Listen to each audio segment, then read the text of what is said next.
ప్రముఖ national media journalist మరియు republic TV వ్యవస్థాపకుడు అర్నాబ్ గోస్వామి గురించి పూర్తి వివరాలు.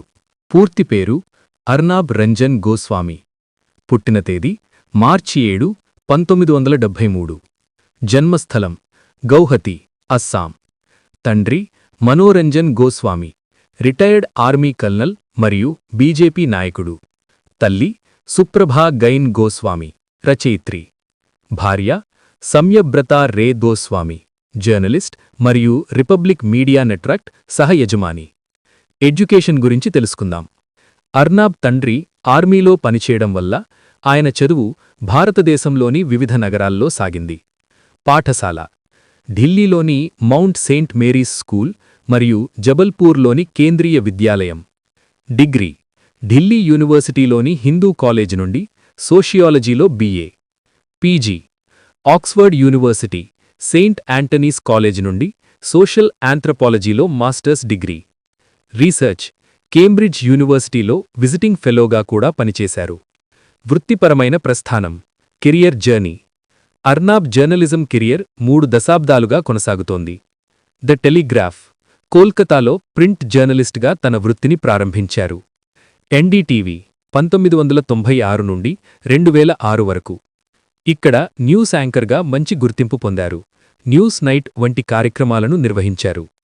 టైమ్స్ నౌ 2006 నుండి 2016 వరకు. టైమ్స్ నౌ ఎడిటర్ ఇన్ చీఫ్గా చేరిన తర్వాతే ఆయన శైలి దేశవ్యాపతంగా సంచలనం సృష్టించింది. ముఖ్యంగా ద న్యూస్ అవర్ చర్చా కార్యక్రమం ఆయనకు విపరీతమైన పాపులారిటీ తెచ్చిపెట్టింది. రిపబ్లిక్ టీవీ 2017 నుండి ప్రస్తుతం. టైమ్స్ నౌ నుండి తప్పుకున్నాక తన స్వంత మీడియా నెట్వర్క్ రిపబ్లిక్ టీవీని ప్రారంభించారు. ప్రస్తుతం దీనికి మేనేజింగ్ డైరెక్టర్ మరియు ఎడిటర్ ఇన్ చీఫ్గా వ్యవహరిస్తున్నారు. The nation wants to know, ఇది ఆయన అత్యంత ప్రసిద్ధ డైలాగ్. అగ్రెసివ్ యాంకరింగ్, స్టూడియోలో అతిథులను సూటిగా గట్టిగా ప్రశ్నించడం ఆయన ప్రత్యేక శైలి. ప్రభావం, భారతీయ న్యూస్ జర్నలిజంలో ప్రైమ్ టైమ్ డిబేట్ సంస్కృతిని ఆయన పూర్తిగా మార్చేశారు. అవార్డులు 2004 Asian television awards best news anchor Asia. 2008 Ramnath Goenka award, జర్నలిజంలో అత్యున్నత పురస్కారం. 2015 impact person of the year. Arnab తన కెరియర్లో అనేక వివాదాలను కూడా ఎదుర్కొన్నారు. TRP రేటింగ్స్ కుంభకోణం case, interior designer Anvay Naik ఆత్మహత్య కేసులో అరెస్ట్ కావడం మరియు ఆయన జర్నలిజం శైలిపై విమర్శలు రావడం వంటివి వీటిలో ప్రధానమైనవి. అర్నాబ్ గోస్వామి కెరియర్లో ఎదుర్కొన్న ప్రధాన వివాదాలను మరింత లోతుగా వివరంగా ఇక్కడ చూడవచ్చు. 1. అన్వయ్ నాయక్ ఆత్మహత్య case, arrest in abetment to suicide. ఇది అర్నాబ్ వ్యక్తిగత మరియు వృత్తిపరమైన జీవితంలో అత్యంత పెద్ద మలుపు. నేపథ్యం 2018లో ఇంటీరియర్ డిజైనర్ అన్వయ్ నాయక్ మరియు ఆయన తల్లి ఆత్మహత్య చేసుకున్నారు. అర్నాబ్కు చెందిన రిపబ్లిక్ టీవీ స్టూడియో పనులకు సంబంధించి సుమారు 5.4 కోట్లు బకాయిలు చెల్లించలేదని, అందుకే మేము ఆత్మహత్య చేసుకుంటున్నామని అన్వయ్ ఒక సూయిసైడ్ నోట్ రాశారు. అరెస్ట్ 2020 నవంబర్లో మహారాష్ట్ర పోలీసులు అర్నాబ్ను ఆయన నివాసంలో అరెస్ట్ చేశారు. ఈ ఘటన దేశవ్యాప్తంగా సంచలనం సృష్టించింది. కోర్టు తీర్పు, దాదాపు వారం రోజులు జైలు శిక్ష తర్వాత సుప్రీంకోర్టు ఆయనకు బెయిల్ మంజూరు చేస్తూ వ్యక్తిగత స్వేచ్ఛను కాపాడటం అవసరమని పేర్కొంది. 2. TRP రేటింగ్స్ కుంభకోణం, TRP manipulation scam. Republic TV రేటింగ్స్ను పెంచుకోవడానికి అక్రమ మార్గాలను అనుసరించిందని ముంబై పోలీసులు ఆరోపించారు. ఆరోపణ, రేటింగ్స్ కొలిచే బారోమీటర్లు ఉన్న ఇళ్లలో ప్రజలకు డబ్బులు ఇచ్చి రోజంతా రిపబ్లిక్ టీవీ ఛానల్నే చూసేలా ప్రభావితం చేశారని ఆరోపణలు వచ్చాయి. WhatsApp chats leak. ఈ విచారణ సమయంలో అర్నాబ్ మరియు బార్క్ మాజీ CEO పార్థో దాస్ గుప్తల మధ్య జరిగిన వాట్సాప్ సంభాషణలు లీక్ అవ్వడం తీవ్ర విమర్శలకు దారితీసింది. 3. జర్నలిజం శైలిపై విమర్శలు. అర్నాబ్ అనుసరించే అగ్రెసివ్ జర్నలిజంపై మేధావుల నుండి భిన్నాభిప్రాయాలున్నాయి. పక్షపాత వైఖరి, ఆయన ఒక రాజకీయ పార్టీకి అనుకూలంగా, ప్రతిపక్షాలకు వ్యతిరేకంగా వార్తలను ప్రసారం చేస్తారని విమర్శకులు అంటుంటారు. నాయిస్ పొల్యూషన్, డిబేట్లలో అతిథులను మాట్లాడనివ్వకుండా అరవడం, వారిని వ్యక్తిగతంగా దూషించడం వంటివి జర్నలిజం విలువలకు విరుద్ధమని చాలామంది సీనియర్ జర్నలిస్టులు భావిస్తారు. పాల్ఘర్ మరియు బాంద్రా వలస కూలీల రద్దీ ఘటనలపై ఆయన చేసిన వ్యాఖ్యలు మతపరమైన ఉద్రిక్తతలను ప్రేరేపించేలా ఉన్నాయని పలు రాష్ట్రాల్లో ఆయనపై కేసులు నమోదయ్యాయి. అర్నాబ్ ఈ వివాదాలన్నింటినీ రాజకీయ కక్ష సాధింపుగానే అభివర్ణిస్తారు. తనను లక్ష్యంగా చేసుకుని వ్యవస్థలు పనిచేస్తున్నాయని ఆయన వాదిస్తుంటారు. ఈ వివాదాలు ఎన్ని ఉన్నా ఆయన ఛానల్ రేటింగ్స్ పరంగా మరియు ఫాలోయింగ్ పరంగా తన ఆధిపత్యాన్ని కొనసాగిస్తూనే ఉంది. అర్నాబ్ గోస్వామి వ్యక్తిగత జీవితం మరియు ఆయన ప్రేమ వివాహానికి సంబంధించిన వివరాలు ఆసక్తికరంగా ఉంటాయి. ఆయన తన వ్యక్తిగత విషయాలను మీడియాలో ఎక్కువగా చర్చించకపోయినా అందుబాటులో ఉన్న సమాచారం ప్రకారం వివరాలు ఇక్కడ ఉన్నాయి. ప్రేమ మరియు వివాహం, love and marriage. Arnab Goswami భార్య పేరు సమ్యబ్రత రే గోస్వామి. పరిచయం: వీరిద్దరూ కోల్కతాలో ఉన్నప్పుడు ఒకరికొకరు పరిచయమయ్యారు. వీరిద్దరూ అప్పట్లో జర్నలిజం రంగంలోనే ఉండటంతో ఆ పరిచయం కాస్త ప్రేమగా మారింది. ప్రేమ వివాహం: సుమారు 1990ల మధ్యకాలంలో వీరు వివాహం చేసుకున్నారు. వృత్తిపరమైన తోడు: సమ్యబ్రత కేవలం అర్నాబ్ భార్య మాత్రమే కాదు, ఆమె కూడా ఒక సీనియర్ జర్నలిస్ట్. గతంలో ఆమె ద టెలిగ్రాఫ్ మరియు ఆనందబజార్ పత్రిక వంటి ప్రముఖ పత్రికల్లో పనిచేశారు. ప్రస్తుతం రిపబ్లిక్ మీడియా నెట్వర్క్లో ఆమె కో-ఓనర్గా మరియు ఎగ్జిక్యూటివ్ ఎడిటర్గా వ్యవహరిస్తున్నారు. అర్నాబ్ ఎదుర్కొన్న కష్టకాలంలో, ముఖ్యంగా ఆయన అరెస్టు సమయంలో ఆమె చాలా ధైర్యంగా నిలబడి పోరాడారు. పిల్లలు: అర్నాబ్ మరియు సమ్యబ్రత దంపతులకు ఒక కుమారుడున్నాడు. కుమారుడి పేరు చేతన్ గోస్వామి. ఆయన మీడియా వెలుగులకు దూరంగా ఉండటానికే ఇష్టపడతారు. ప్రస్తుతం ఉన్నత చదువులు చదువుతున్నట్లు సమాచారం. కుటుంబ నేపథ్యం యొక్క ప్రభావం: అర్నాబ్ కుటుంబం మొదటి నుండి విద్యావంతులు మరియు రాజకీయ, సామాజిక అవగాహన ఉన్న కుటుంబం. ఆయన భార్య సమ్యబ్రత కూడా బెంగాలీ సంస్కృతికి చెందినవారు కావడం, జర్నలిజం నేపథ్యం ఉండటంతో అర్నాబ్ వృత్తిపరమైన నిర్ణయాల్లో ఆమె కీలక పాత్ర పోషిస్తుంటారు. అర్నాబ్ గోస్వామి రాసిన పుస్తకాలు మరియు ఆయన స్థాపించిన రిపబ్లిక్ మీడియా నెట్వర్క్ విస్తరణకు సంబంధించిన పూర్తి వివరాలు ఇక్కడ ఉన్నాయి. అర్నాబ్ గోస్వామి రాసిన పుస్తకాలు: బుక్స్ బై అర్నాబ్ గోస్వామి. అర్నాబ్ ప్రధానంగా జర్నలిజంలో బిజీగా ఉన్నప్పటికీ జాతీయ భద్రత మరియు ఉగ్రవాదం వంటి అంశాలపై ఒక ముఖ్యమైన పుస్తకాన్ని రచించారు. Combating terrorism: the legal challenge, 2002. ఈ పుస్తకంలో ఆయన ఉగ్రవాదాన్ని చట్టపరంగా ఎలా ఎదుర్కోవాలనే అంశంపై విశ్లేషణ చేశారు. ముఖ్యంగా 9/11 దాడుల తర్వాత ప్రపంచవ్యాప్తంగా మారిన పరిస్థితులు, భారతదేశంలోని ఉగ్రవాద వ్యతిరేక చట్టాలను, పోటా వంటి వాటిని పాశ్చాత్య దేశాల చట్టాలతో పోలుస్తూ దీన్ని రాశారు. ముందుమాటలు: ఆయన మరికొన్ని పుస్తకాలకు ముందుమాటలు కూడా రాశారు. ఉదాహరణకు ఆకాష్ బెనర్జీ రాసిన tales from shining and sinking India అనే పుస్తకానికి అర్నాబ్ ముందుమాట రాశారు. రిపబ్లిక్ మీడియా నెట్వర్క్ విస్తరణ: 2017లో ఒకే ఒక ఇంగ్లీష్ ఛానల్తో ప్రారంభమైన ఈ నెట్వర్క్ నేడు భారతదేశంలోని అతిపెద్ద మీడియా సంస్థల్లో ఒకటిగా ఎదిగింది. దీని విస్తరణ దశలు ఇలా ఉన్నాయి. 1. ప్రధాన ఛానళ్లు. ప్రస్తుతం ఈ నెట్వర్క్ కింద 4 ప్రధాన వార్తా ఛానళ్లు నడుస్తున్నాయి. రిపబ్లిక్ టీవీ ఇంగ్లీష్, మే 2017. ప్రారంభమై అతి తక్కువ కాలంలోనే ఇంగ్లీష్ న్యూస్ కేటగిరీలో నంబర్ 1 స్థానానికి చేరుకుంది. 2. Republic Bharat Hindi, February 2019.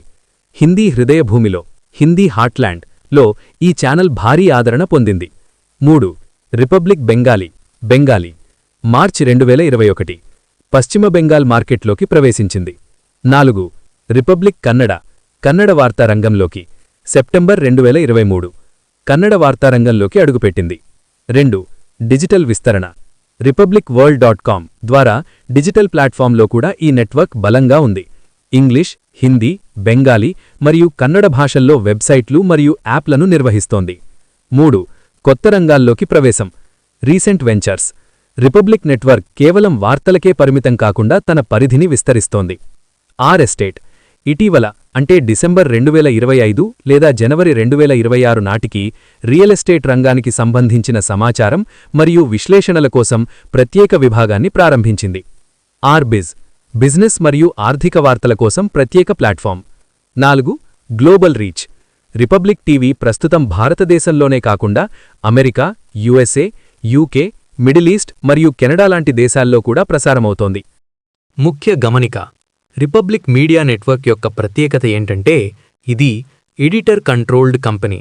అంటే దీని నిర్వహణ బాధ్యతలు పూర్తిగా జర్నలిస్టుల చేతుల్లోనే, అంటే అర్నాబ్ మరియు ఆయన భార్య సమ్యబ్రత చేతుల్లోనే ఉంటాయి.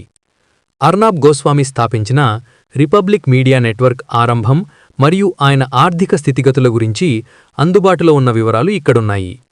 రిపబ్లిక్ మీడియా నెట్వర్క్ ఆరంభం, the start of Republic TV.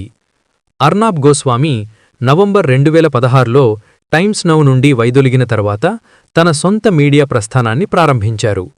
తొలి అడుగులు. ఆయన ముంబైలోని ఒక చిన్న కార్యాలయం, సుమారు 1000 చదరపు అడుగుల స్థలం నుండి ఒక లీన్ స్టార్టప్ తరహాలో దీనిని మొదలుపెట్టారు. పెట్టుబడిదారులు. ప్రారంభంలో ఆయనకు రాజ్యసభ మాజీ సభ్యుడు రాజీవ్ చంద్రశేఖర్, ఏషియానెట్ న్యూస్ మీడియా ద్వారా సుమారు 30 కోట్లు మద్దతు లభించింది. వీరితో పాటు ఆరిన్ క్యాపిటల్కు చెందిన రంజన్ రామదాస్ పాయ్ వంటి మరికొందరు ప్రముఖులు కూడా పెట్టుబడి పెట్టారు. Editor controlled company. మే 2019లో ఛానల్ 2వ వార్షికోత్సవం సందర్భంగా అర్నాబ్ గోస్వామి రాజీవ్ చంద్రశేఖర్కు చెందిన మెజారిటీ వాటాలను తిరిగి కొనుగోలు చేశారు. దీనివల్ల రిపబ్లిక్ నెట్వర్క్ పూర్తిగా ఎడిటర్ కంట్రోల్డ్ సంస్థగా మారింది. ప్రస్తుతం అర్నాబ్ మరియు ఆయన కుటుంబానికి ఈ నెట్వర్క్లో 82% కంటే ఎక్కువ వాటా ఉంది. ఆర్థిక వివరాలు. Net worth and salary. Arnab Goswami Bharatiya media రంగంలో అత్యధిక పారితోషికం తీసుకునే జర్నలిస్టులలో ఒకరు. వార్షిక ఆదాయం. వివిధ నివేదికల ప్రకారం ఆయన వార్షిక వేతనం సుమారు 12 కోట్లు, నెలకు దాదాపు 1 కోటి. టీఆర్పీ రేటింగ్స్ మరియు ఛానల్ సక్సెస్ను బట్టి ఇది మరింత ఎక్కువగా కూడా ఉండవచ్చని అంచనా. నెట్వర్క్ విలువ. 2019లో జరిగిన వాటాల కొనుగోలు సమయంలో రిపబ్లిక్ మీడియా నెట్వర్క్ విలువ సుమారు 1200 కోట్లుగా అంచనా వేయబడింది. 2026 నాటికి ఇది ఇంకా పెరిగి ఉంటుందని విశ్లేషకుల అభిప్రాయం. ఆస్తులు. ముంబైలో ఆయనకు ఖరీదైన నివాసముంది. ఆయన సంపాదనలో ప్రధాన భాగం ఆయన మీడియా నెట్వర్క్లోని వాటాల రూపంలోనే ఉంది. ముఖ్యమైన మలుపులు. డిజిటల్ ఆధిపత్యం. టీవీ ఛానళ్లతో పాటు రిపబ్లిక్ వరల్డ్ డిజిటల్ ప్లాట్ఫామ్లో కూడా ఆయనకు 99% వాటా ఉంది. విస్తరణ. కేవలం వార్తలకే కాకుండా ఇటీవల ఈ నెట్వర్క్ రియల్ ఎస్టేట్ అంటే ఆర్ ఎస్టేట్ మరియు బిజినెస్ అంటే ఆర్ బిజ్ రంగాల్లోకి కూడా అడుగుపెట్టింది. రిపబ్లిక్ టీవీ ప్రారంభం వెనుక ఉన్న వ్యాపార వ్యూహం మరియు రాజీవ్ చంద్రశేఖర్ నుండి అర్నాబ్ షేర్లను తిరిగి కొనుగోలు చేసిన ప్రక్రియ గురించి ఆసక్తికరమైన సమాచారం ఇక్కడ ఉంది. 1. ప్రారంభ పెట్టుబడి మరియు రాజీవ్ చంద్రశేఖర్ పాత్ర. 2016లో అర్నాబ్ టైమ్స్ నౌ నుండి బయటకు వచ్చినప్పుడు ఆయనకు తన విజన్ మీద నమ్మకం ఉన్న బలమైన ఇన్వెస్టర్ కావాల్సి వచ్చింది. పెట్టుబడి. బీజేపీ నేత, వ్యాపారవేత్త అయిన రాజీవ్ చంద్రశేఖర్ తన జూపిటర్ క్యాపిటల్ మరియు ఏషియానెట్ న్యూస్ మీడియా ద్వారా సుమారు 30 కోట్లు పెట్టుబడి పెట్టారు. కంపెనీ నిర్మాణం. దీనికోసం ARG outlier media private limited అనే కంపెనీని ఏర్పాటు చేశారు. ప్రారంభంలో రాజీవ్ చంద్రశేఖర్ ఈ కంపెనీలో అతిపెద్ద వాటాదారుగా ఉండేవారు. 2. ఎడిటర్ కంట్రోల్డ్ వ్యూహం, ది బైబ్యాక్. వార్తా సంస్థలపై కార్పొరేట్ లేదా రాజకీయ ఒత్తిళ్లు ఉండకూడదని భావించిన అర్నాబ్ 2 ఏళ్లలోనే కంపెనీపై పూర్తి నియంత్రణ సాధించాలని నిర్ణయించుకున్నారు. మే 2019 మలుపు. రిపబ్లిక్ టీవీ 2వ వార్షికోత్సవం సందర్భంగా అర్నాబ్ తన వ్యక్తిగత నిధులతో రాజీవ్ చంద్రశేఖర్కు చెందిన మెజారిటీ వాటాలను తిరిగి కొనుగోలు చేశారు. దీని విలువ ఆ సమయంలో రిపబ్లిక్ మీడియా నెట్వర్క్ విలువ సుమారు 1200 కోట్లుగా అంచనా వేయబడింది. అంటే 30 కోట్లతో మొదలైన ప్రయాణం కేవలం 2 ఏళ్లలోనే అద్భుతమైన స్థాయికి చేరుకుంది. నిష్క్రమణ. ఈ కొనుగోలు తర్వాత రాజీవ్ చంద్రశేఖర్ ఒక చిన్న ఇన్వెస్టర్గా మారిపోయారు. అర్నాబ్ మేనేజింగ్ డైరెక్టర్గా పూర్తి అధికారాలను పొందారు. 3. ప్రస్తుత యాజమాన్య స్థితి, ఓనర్షిప్ స్ట్రక్చర్. ఫిబ్రవరి 2020లో రిపబ్లిక్ నెట్వర్క్ స్వయంగా విడుదల చేసిన ప్రకటన ప్రకారం అర్నాబ్ వాటా. అర్నాబ్ మరియు ఆయన కుటుంబానికి ఏఆర్జీ అవుట్లేయర్ మీడియాలో 82% కంటే ఎక్కువ వాటా ఉంది. డిజిటల్ వాటా. రిపబ్లిక్ వరల్డ్ వెబ్సైట్ మరియు డిజిటల్ విభాగంలో ఆయనకు 99% వాటా ఉంది. తొలి జర్నలిస్ట్. భారతదేశంలో ఇంత పెద్ద మీడియా నెట్వర్క్లో 80% కంటే ఎక్కువ వాటా కలిగి ఉన్న మొట్టమొదటి జర్నలిస్ట్ అర్నాబ్. 4. ఇది ఆయనకు ఎలా సాధ్యమైంది? చాలామందికి వచ్చే సందేహం, ఒక జర్నలిస్ట్ ఇన్ని 100 కోట్ల రూపాయల షేర్లను ఎలా కొనగలిగాడు? ఎస్ఏఆర్జీ మీడియా హోల్డింగ్. అర్నాబ్ మరియు ఆయన భార్య సమ్యబ్రత ఎస్ఏఆర్జీ మీడియా హోల్డింగ్ అనే కంపెనీ ద్వారా నిధులను సమరించారు. ఇతర ఇన్వెస్టర్లు. రాజీవ్ చంద్రశేఖర్తో పాటు రంజన్ రామదాస్ పాయ్, ఆరిన్ క్యాపిటల్ వంటి మరికొందరు ఇన్వెస్టర్ల మద్దతు కూడా ఆయనకు లభించింది. తన ఛానల్ తెచ్చే లాభాలు మరియు ఇన్వెస్టర్ల సహకారంతో ఆయన ఈ బైబ్యాక్ పూర్తి చేశారు. ఆసక్తికరమైన విషయం, అర్నాబ్ ఈ షేర్లను కొనుగోలు చేసిన కొన్ని నెలలకే రాజీవ్ చంద్రశేఖర్ కేంద్ర మంత్రిగా పదవీ బాధ్యతలు చేపట్టారు. ఒకవేళ అర్నాబ్ షేర్లు కొనకపోయి ఉంటే అది కాన్ఫ్లిక్ట్ ఆఫ్ ఇంట్రెస్ట్ కింద వివాదాస్పదమయ్యేది. రిపబ్లిక్ టీవీ ప్రారంభం సమయంలో ఎదుర్కొన్న చట్టపరమైన సవాళ్లు మరియు అర్నాబ్ గోస్వామి భవిష్యత్తు ప్రణాళికల గురించి ఆసక్తికరమైన సమాచారం ఇక్కడుంది. 1. ప్రారంభంలో చట్టపరమైన సవాళ్లు. ఛానల్ ప్రారంభం కాకముందే అర్నాబ్ కొన్ని కీలకమైన చట్టపరమైన సమస్యలను ఎదుర్కొన్నారు. రిపబ్లిక్ పేరుపై వివాదం. అర్నాబ్ తన కొత్త ఛానల్కు మొదట రిపబ్లిక్ అని పేరు పెట్టారు. అయితే బీజేపీ సీనియర్ నేత సుబ్రహ్మణ్య స్వామి దీనిపై తీవ్ర అభ్యంతరం వ్యక్తం చేశారు. Emblems and names prevention of improper use act 1950 ప్రకారం రిపబ్లిక్ వంటి పేర్లను వాణిజ్య అవసరాలకు వాడటం చట్టవిరుద్ధమని ఆయన కేంద్ర సమాచార ప్రసార శాఖకు ఫిర్యాదు చేశారు. దీంతో అర్నాబ్ వెనక్కి తగ్గి పేరును రిపబ్లిక్ టీవీగా మార్చుకోవాల్సి వచ్చింది. టైమ్స్ నౌతో వివాదం. అర్నాబ్ తన పాత సంస్థ టైమ్స్ నౌ నుండి మేధో సంపత్తిని దొంగిలించారని ఆ సంస్థ ఆరోపించింది. ముఖ్యంగా ఆయన famous tagline the nation wants to know మరియు న్యూస్ అవర్ అనే పేరుపై టైమ్స్ గ్రూప్ కోర్టుకు వెళ్ళింది. కోర్టు తీర్పు. ఢిల్లీ హైకోర్టు న్యూస్ అవర్ పేరు వాడకుండా అర్నాబ్ను నిలువరించింది.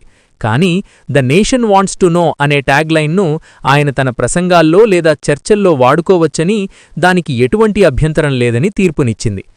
2. భవిష్యత్తు ప్రణాళికలు ఫ్యూచర్ ఎక్స్పాన్షన్ ప్లాన్స్. 2026 నాటికి అర్నాబ్ గోస్వామి తన మీడియా సామ్రాజ్యాన్ని కేవలం వార్తలకే కాకుండా ఇతర రంగాలకు కూడా విస్తరిస్తున్నారు. ప్రాంతీయ భాషల్లోకి విస్తరణ రీజనల్ ఎక్స్పాన్షన్. ఇప్పటికే హిందీ, బెంగాలీ, కన్నడ భాషల్లోకి ప్రవేశించిన రిపబ్లిక్ నెట్వర్క్ త్వరలో తెలుగు మరియు తమిళం వంటి దక్షిణాది భాషల్లో కూడా తన ఉనికిని చాటుకోవాలని చూస్తోంది. దీనికోసం భారీ స్థాయిలో గ్రౌండ్ వర్క్ జరుగుతున్నట్లు సమాచారం. కొత్త విభాగాలు న్యూ వర్టికల్స్. R estate. ఇటీవల రిపబ్లిక్ నెట్వర్క్ రియల్ ఎస్టేట్ రంగంలోకి అడుగుపెట్టింది. రియల్ ఎస్టేట్ వార్తలు, విశ్లేషణలు మరియు పారదర్శకత కోసం ప్రత్యేక విభాగం ప్రారంభమైంది. ఆర్ బిజ్. వ్యాపార మరియు ఆర్థిక వార్తల కోసం ప్రత్యేక డిజిటల్ మరియు టీవీ విభాగాన్ని బలోపేతం చేస్తున్నారు. Global media platform. భారతీయ వార్తలను ప్రపంచవ్యాప్తంగా వినిపించేలా ఒక గ్లోబల్ న్యూస్ నెట్వర్క్ను నిర్మించడమే తన అంతిమ లక్ష్యమని అర్నాబ్ పలు సందర్భాల్లో చెప్పారు. వెస్టర్న్ మీడియా, బీబీసీ, సిఎన్ఎన్ వంటి వాటికి ధీటుగా భారతీయ కోణంలో వార్తలను అందించే అంతర్జాతీయ ఛానల్గా రిపబ్లిక్ను తీర్చిదిద్దాలని ఆయన ప్లాన్ చేస్తున్నారు. Digital first approach. టెక్నాలజీ మారుతున్న కొద్దీ టీవీ కంటే డిజిటల్ ప్లాట్ఫామ్ల ద్వారానే ఎక్కువ మందికి చేరువాలని, ఆర్టిఫిషియల్ ఇంటెలిజెన్స్ ఉపయోగించి వార్తలను వేగంగా అందించాలని లక్ష్యంగా పెట్టుకున్నారు. అర్నాబ్ విజన్. ఆయన ఇటీవల ఒక ఇంటర్వ్యూలో మాట్లాడుతూ, ప్రభుత్వాల నుండి లేదా రాజకీయ శక్తుల నుండి ఆర్థిక మద్దతు తీసుకోకుండా స్వతంత్రంగా నిలబడే మీడియా సంస్థను నిర్మించడమే నా లక్ష్యం అని పేర్కొన్నారు. అర్నాబ్ గోస్వామి రాజకీయ సంబంధాలు మరియు ఆయన ప్రాంతీయ విస్తరణ, ముఖ్యంగా తెలుగులో సంబంధించిన తాజా సమాచారం ఇక్కడుంది. రాజకీయ సంబంధాలు. అర్నాబ్ గోస్వామి ఎప్పుడూ రాజకీయంగా చర్చల్లో ఉంటారు. ఆయనపై వచ్చే ప్రధాన ఆరోపణలు మరియు వాస్తవాలు ఇక్కడున్నాయి. బీజేపీ మద్దతుదారుడిగా గుర్తింపు. చాలామంది విమర్శకులు అర్నాబ్ను భారతీయ జనతా పార్టీ మరియు హిందుత్వ భావజాలానికి అనుకూలమైన జర్నలిస్ట్గా వర్ణిస్తారు. ఆయన ప్రైమ్ టైం చర్చల్లో ప్రతిపక్షాలను గట్టిగా ప్రశ్నించడం, ప్రభుత్వ నియాలను సమర్థించడం దీనికి కారణం. వ్యతిరేక గళం. ఇటీవలి మార్పులు. అయితే 2025 చివర్లో మరియు 2026 ప్రారంభంలో అర్నాబ్ కొన్ని ప్రభుత్వ నిర్ణయాలపై చాలా దూకుడుగా వ్యవహరించారు. తాను ప్రభుత్వ వ్యతిరేకిని కాదు, ప్రజల పక్షం, ప్రో పీపుల్ అని చెప్పుకుంటున్నారు. రాజీవ్ చంద్రశేఖర్తో బంధం. ఒకప్పుడు బీజేపీ కేంద్ర మంత్రి రాజీవ్ చంద్రశేఖర్ ఆయన కంపెనీలో ప్రధాన పెట్టుబడిదారుగా ఉండేవారు. కానీ 2019లో అర్నాబ్ ఆయన వాటాలను కొనుగోలు చేయడంతో ఆ ప్రత్యక్ష వ్యాపార బంధం ముగిసింది. తెలుగు మరియు ప్రాంతీయ విస్తరణ. రిపబ్లిక్ మీడియా నెట్వర్క్ తన పరిధిని దక్షిణాదికి విస్తరించడానికి బలమైన ప్రణాళికలతో ఉంది. రిపబ్లిక్ తెలుగు. అర్నాబ్ గోస్వామి తన నెట్వర్క్ 2వ వార్షికోత్సవం సందర్భంగా అన్ని ప్రధాన భారతీయ భాషల్లోకి ప్రవేశిస్తామని ప్రకటించారు. ప్రస్తుత స్థితి. ఇప్పటికే ఏషియనెట్ న్యూస్ తెలుగు అనే పోర్టల్ ఈ నెట్వర్క్ అనుబంధ సంస్థగా నడుస్తోంది. TV channel. కన్నడలో రిపబ్లిక్ కన్నడ ఛానల్ విజయవంతంగా ప్రారంభమైన తరువాత తదుపరి లక్ష్యం తెలుగు మరియు తమిళమని ఇండస్ట్రీ వర్గాల సమాచారం. 2026 చివర్లో లేదా 2027 ప్రారంభంలో రిపబ్లిక్ తెలుగు టీవీ ఛానల్ రూపంలో రావడానికి అవకాశముంది. వ్యూహం: అకౌంటబిలిటీ జర్నలిజం పేరుతో స్థానిక రాజకీయాలను ప్రభావితం చేయాలని తెలుగులో అడుగుపెట్టాలని భావిస్తున్నారు. గ్లోబల్ ఆశయాలు. అర్నాబ్ కేవలం భారతీయ భాషలకే పరిమితం కాకుండా western media, BBC, Al Jazeera వంటివికి పోటీగా ఒక అంతర్జాతీయ న్యూస్ ఛానల్ను భారత్ నుండి ప్రారంభించాలని గట్టిగా ప్రయత్నిస్తున్నారు. దీనికోసం ఆయన ఇప్పటికే ప్రపంచవ్యాప్తంగా వివిధ దేశాల్లో తన బ్యూరోలను ఏర్పాటు చేస్తున్నారు.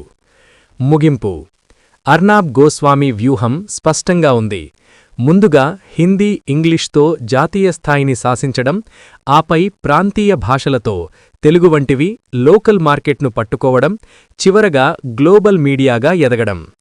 అర్నాబ్ గోస్వామి నేతృత్వంలోని రిపబ్లిక్ మీడియా నెట్వర్క్ తెలుగు రాష్ట్రాల్లోకి అడుగుపెట్టే అంశంపై 2026 నాటి తాజా అప్డేట్స్ ఇక్కడ ఉన్నాయి. తెలుగు రిపబ్లిక్ ప్రస్తుత స్థితి, కరెంట్ స్టేటస్.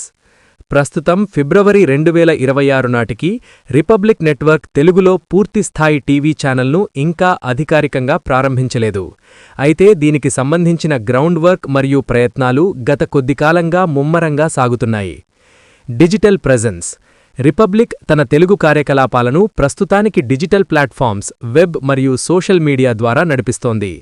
తెలుగు వార్తలను కవర్ చేయడానికి ప్రత్యేక రిపోర్టర్లను మరియు సోషల్ మీడియా టీంను ఇప్పటికే నియమించుకుంది. కన్నడ సక్సెస్ స్ఫూర్తి. 2023లో ప్రారంభించిన రిపబ్లిక్ కన్నడ ఘన విజయం సాధించడంతో సౌత్ ఇండియాలో అదే తరహాలో తెలుగు మరియు తమిళ మార్కెట్లను కైవసం చేసుకోవాలని అర్నాబ్ ప్రణాళికలు సిద్ధం చేశారు.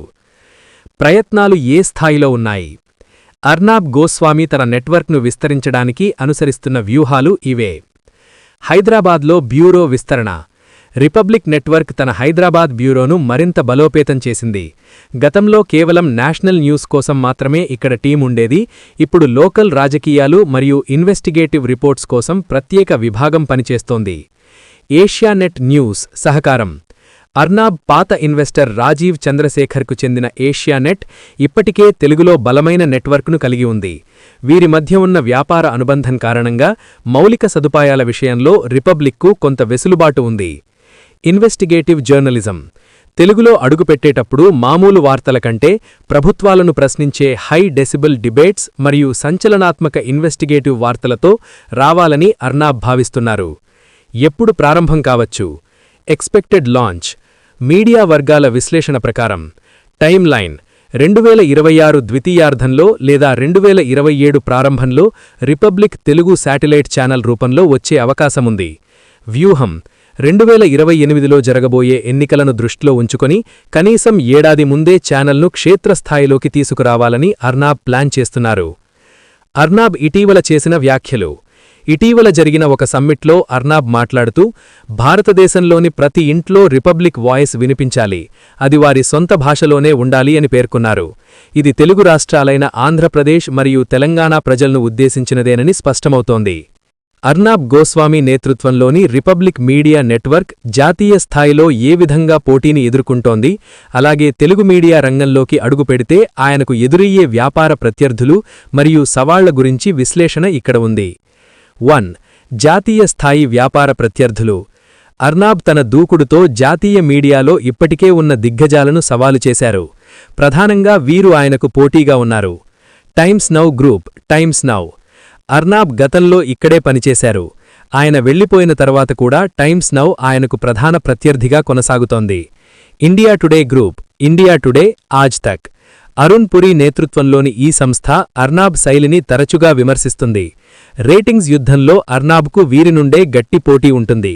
Reliance network 18, CNN news 18. Mukesh Ambani నేతృత్వంలోని ఈ నెట్వర్క్ ఆర్థికంగా చాలా బలమైనది మరియు అన్ని భాషల్లో విస్తరించి ఉండటం అర్నాబ్కు ఒక సవాలు. NDTV, Adani group. ఒకప్పుడు అర్నాబ్ కెరీర్ ప్రారంభించిన ఎన్డీటీవీ ఇప్పుడు గౌతమ అదానీ చేతుల్లోకి వెళ్లాక మరింత బలమైన వనరులతో పోటీనిస్తోంది. 2. తెలుగులో పోటీగా ఉన్న స్థానిక ఛానళ్లు. Local competitors in Telugu. Arnab Republic Telugu ప్రారంభించినట్లయితే ఇప్పటికే అక్కడ పాతుకుపోయిన బలమైన సంస్థల నుండి ఆయనకు పోటీ ఎదురవుతుంది. 3. తెలుగు మార్కెట్లో అర్నాబ్ ఎదుర్కోబోయే సవాళ్లు. తెలుగు మీడియా రంగం మిగిలిన రాష్ట్రాల కంటే భిన్నమైనది. ఇక్కడ అర్నాబ్ కొన్ని కీలక సవాళ్లు ఎదుర్కోవచ్చు. భాష మరియు యాస. అర్నాబ్ హిందీ, ఇంగ్లీష్లలో మాట్లాడేంత వేగంగా తెలుగులో ఆ ఇంపాక్ట్ చూపించే యాంకర్లను వెతకడం ఒక టాస్క్. రాజకీయ ధృవీకరణ. తెలుగులో వార్తలు ఇప్పటికే పార్టీల పరంగా విడిపోయున్నాయి. అర్నాబ్ తన నేషన్ ఫస్ట్ అనే జాతీయ భావజాలంతో ఇక్కడ ఏ వర్గాన్ని మెప్పిస్తారనేది ప్రశ్నార్థకం.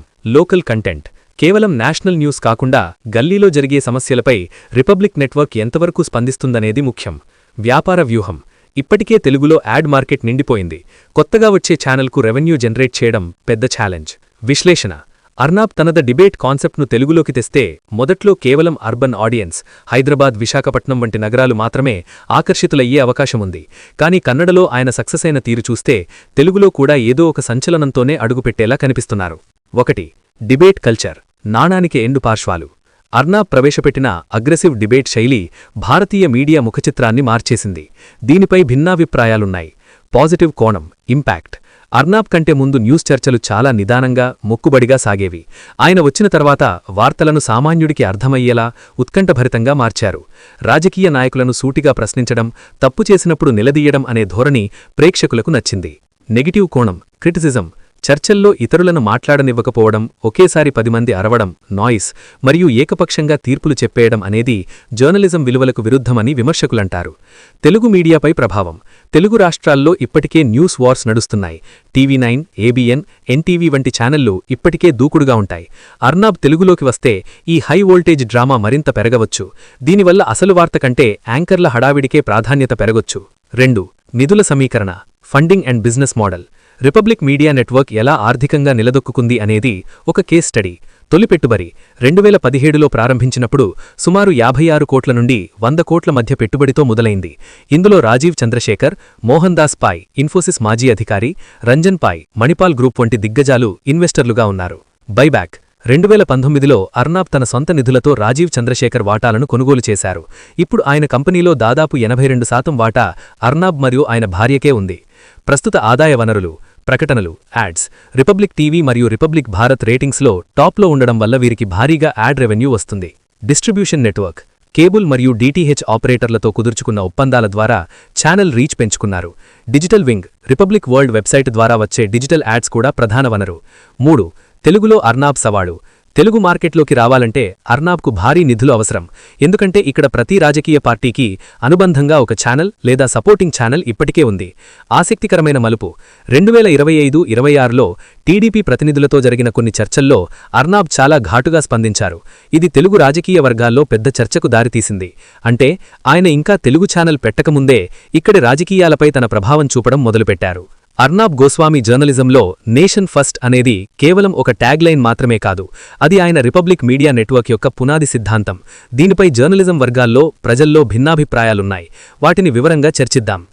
నేషన్ ఫస్ట్ సిద్ధాంతం అంటే ఏమిటి? అర్నాబ్ ప్రకారం ఒక జర్నలిస్ట్ ఎప్పుడూ తటస్థంగా అంటే న్యూట్రల్గా ఉండాల్సిన అవసరం లేదు.